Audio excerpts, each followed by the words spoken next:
So this is the first video on birthing kits. As you can see, I have all of my supplies, whether birthing or an emergency, located all in one place, except for the things that need to be refrigerated, which are down in the house. So penicillin, CDT, antitoxin, those types of things need to be kept refrigerated. And I don't have power up here to have a refrigeration unit at this time, so everything's kept in the house refrigerator.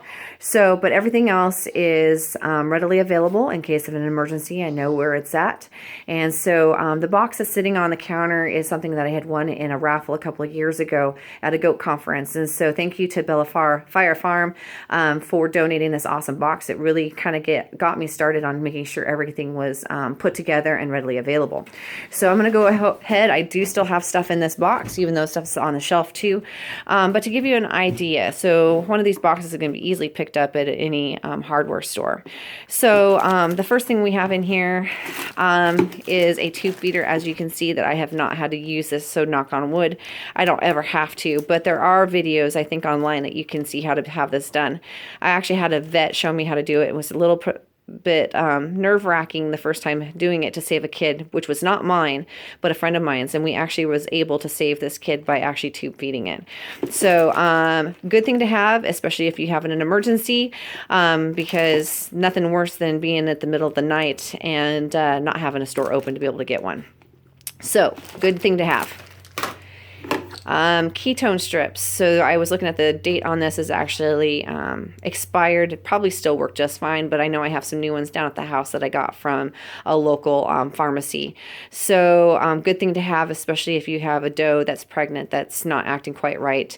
It is a little time consuming having to chase them or be behind them, waiting for them to urinate to be able to catch some urine or put the strip there in order to get them to pee on the test strip.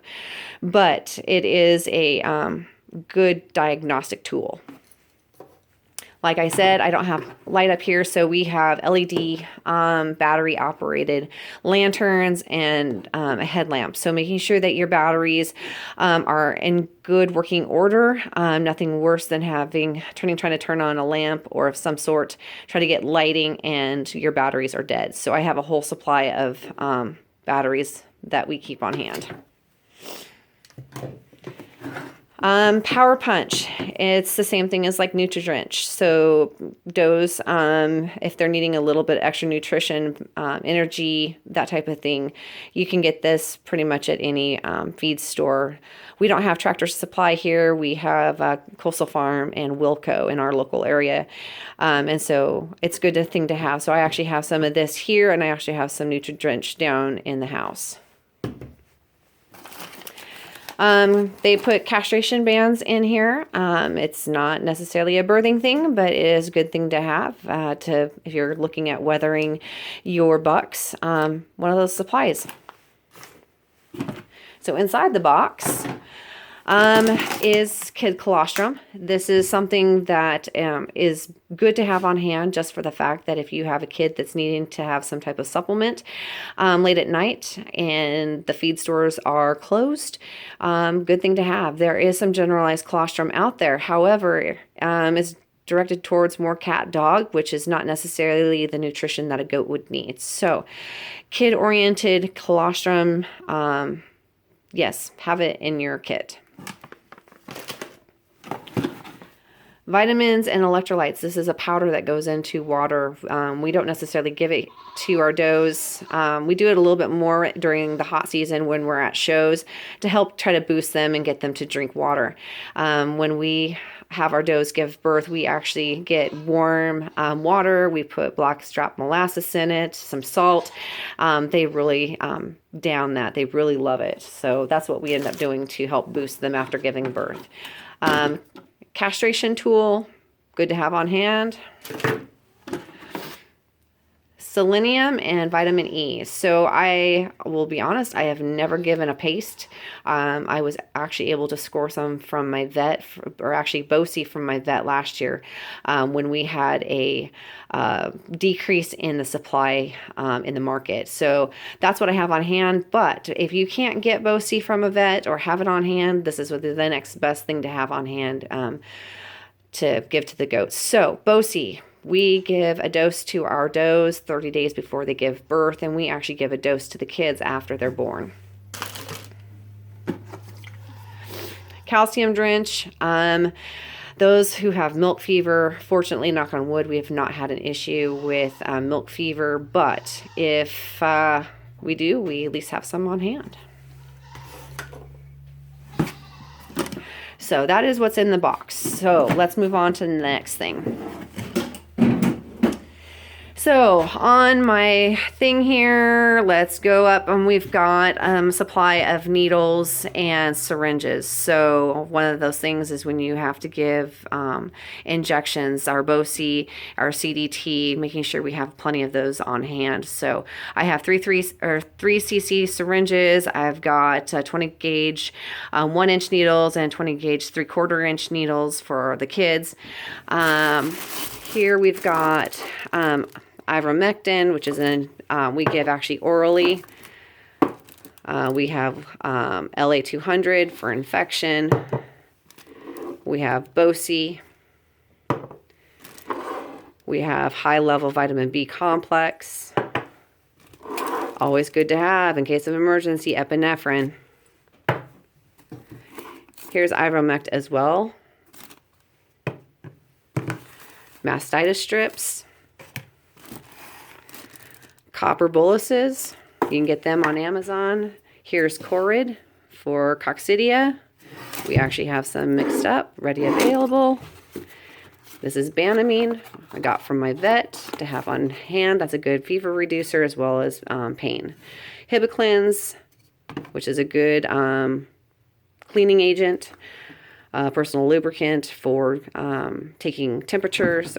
Rectally, bag balm, always a good thing to have. Rubbing alcohol to clean the area. We have multiple hoof trimmers. That is ink for tattoos. I've got a whole tattoo kit. These are really important to have. These are really long gloves to make sure you have if you have to go in and reposition a kid. But good thing to have. Especially if you have to go past your wrist, because we end up having regular nitrile gloves. We don't do latex here, so nitrile is always good. It's what we used in the field when I was a paramedic. Let's see, we've got more hoof trimmers, we've got a stethoscope, what I used to use in the field, more syringes, and pads. So I usually try to use these, like this pads when they give birth. It kind of keeps the hay from sticking to the kids. Let's see what else I've got down here. We've got some eye relief, so it's kind of doing a first aid kit here too, but that's the other Electrolyte Plus that we keep on hand. So let's see, I think that's pretty much it. I mean, we have some other things like, you know, if we have to deal with lice and that type of stuff, but for most part, the birthing kit is making sure that you have BOCI, you have CDT, you have vitamin B, you have Nutri-Drench or some type of an electrolyte, you have a tube feeder. So those are the things that we keep on hand. So hopefully that will help you. So the other thing, so I always clean out. I guess that kind of goes back to my medic background.